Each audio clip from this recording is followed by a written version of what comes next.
Panagdait sa tanang kabuhatan, for today's video presentation, I will be presenting the lesson 8 of our topic outline, entitled Gym Etiquette, Etiquette in Using Sport and Recreational Venues. Now let's start by having our review. What is etiquette?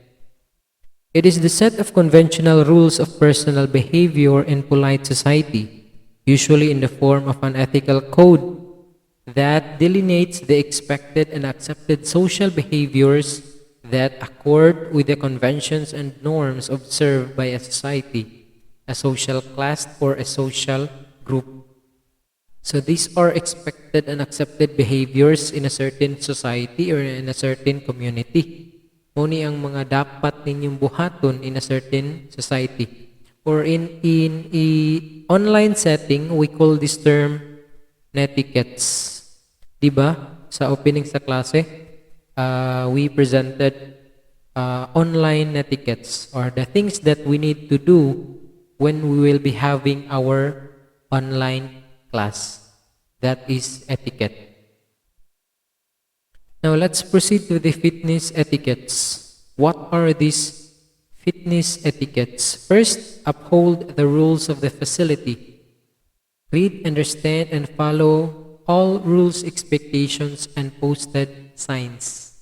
So kung musulod ka og isa ka facility or gym, sa ilahang mga wall na agad na sila nakapost nga mga rules nga dapat ninyong buhaton while using the equipment.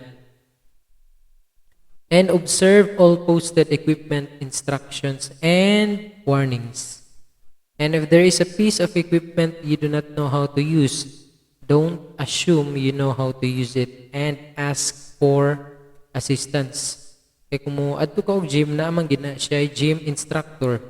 So if first time nimo, you need to ask for assistance to avoid fatigue. Okay? Naman na gina sila naka-assign nga mga gym instructors.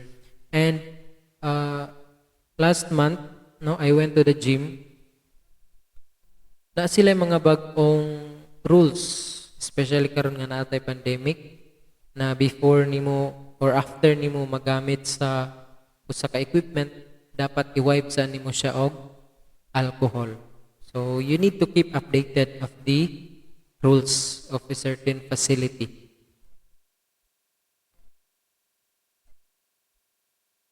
Okay, using a piece of equipment someone else is using. Ask if you can work in between their sets. If they say no, please be patient and wait. And when working in, allow the other person to use the equipment after each set and reset all equipment adjustments back to where they were before you started. So humani mo gamit sa usa ka equipment, ayaw lang nagbiyae sa kung asa nimo gigamit. Dapat iuli nimo siya sa kung asa nimo gikuha para ang katong gusto mo puli makapuli dayon. Okay?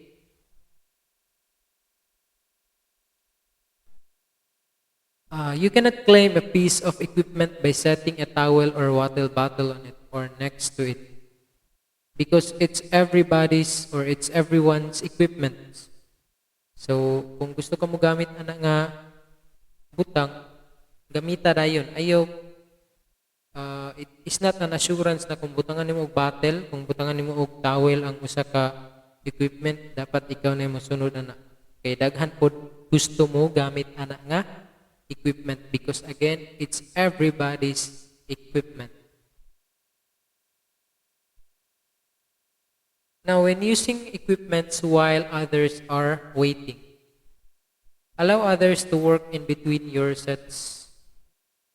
Do not rush on the equipment. It is better to walk around to accelerate your recovery. And when using cardio equipment, please do not exceed the 45-minute time limit. So, humani mo gamit sa usa ka equipment, ayaw pagpahuway diha. So, you need to walk around to accelerate your recovery. And also, in my experience, kung niadto ko sa gym, obviously because I want to gain weight, Naay mga instructions dito sa mga cardio equipment. Dapat ang katong treadmill gamiton lang nimo siya for 15 minutes. So nananay nakabutang dito sa ilahang wall. Wipe down all equipment following each set with the provided motion wipes, and then disregard the wipes appropriately. Take all extra personal equipment with you, includes water bottles, towels, and weight belts. Okay. After nimo gamit sa usa ka equipment, kung mobalhin ka sa pikas, so dapat dalon gina nimo imong water bottles, towels, and weight belts. So ayon nag-ibilin bisan asa.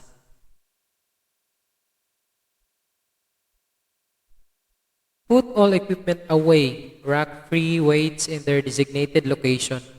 Return cable accessories to the stand, dumbbells and kettlebells, jump ropes and stretch cords. Return to the appropriate rack.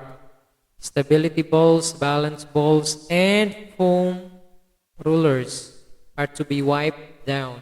Then return to the storage area. So everything nga imong gamiton kung asa na nimong gikuha dapat iuli kung asa nimong gikuha or iuli sa iyang proper nga butanganan.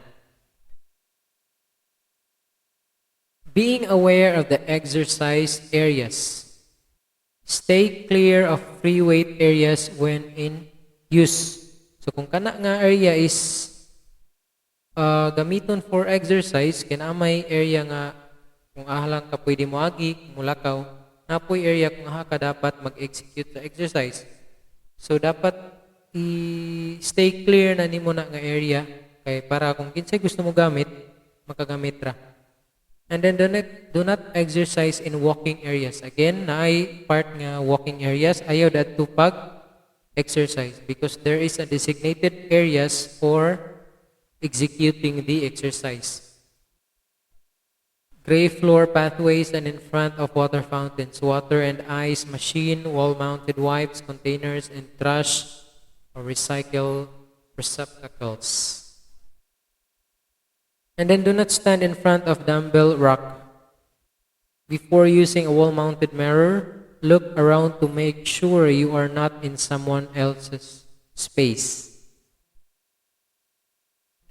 Okay, avoid excess noise. Keep in mind this is a public place. So, if public place na ay daghang tao or na ay ubang tao gagamit sa equipment, so dapat di kay ta magsigi og banha. Avoid excess chatter while in the exercise area. So, kung nakikauban, nakikaila sa gym, dapat mag-focus lang gid ka sa exercise, dili lang kay sa tabi. And limit cell phone use that stops you from exercise. So kanang uban nga madto lang og gym tapos mag-picture lang para na ipang my day. So stop doing that. You should focus on the exercise. And then limit grunting and yelling during exercise. The use of profanity while exercising is not acceptable. And then avoid dropping weights, avoid banging weight stacks on machines. So kung man mo gamit sa dumbbell, ayaw lang pataka o butang basin mahulog na. Okay, so ibutang sa proper nga butanganan. Use cardio equipment properly. And then do not bounce balls in the facility. Basketballs are for the basketball courts. So ayaw pagdula-dula diha. And then remember that loud or constant noises can annoy other facility users. So again, this is a public place. You need to keep in silent. And then proper attire, wearing of proper attire. Wear workout clothes and athletic shoes in the exercise areas. Jeans are not appropriate. So of course, dapat pang athletic nga mga clothes and shoes ang imuhang gamiton. So, bawal na diha ang mga pantalon. And then mga school shoes, bawal na diha. Dapat sakto pod nga gamit ang imuhang gamiton. And then refrain from working out without a shirt or in just a sports bra and athletic shoes. Now, practicing good hygiene. Avoid offensive body odors. Bath regularly and use deodorant. So, basin baho kay ilok, no? Ya public place ba na? So, para di ka ma-offend, you need to bath regularly and use deodorant all the time. Wipe down equipment after use. And then reduce spreading germ. Wash hands after using the restroom. Wash hands after sneezing or coughing into your hand. Wash hands after your workout. And this is a smoke-free facility. To refrain from smoking near the facility entrance. So dapat dili ka manigarilyo sa sulod sa facility. And that would be all. Those are the fitness etiquettes. And for your activities, you can now answer your activities in our Genu. So that would be all, and I hope you learned something today. See you next week for another video presentation.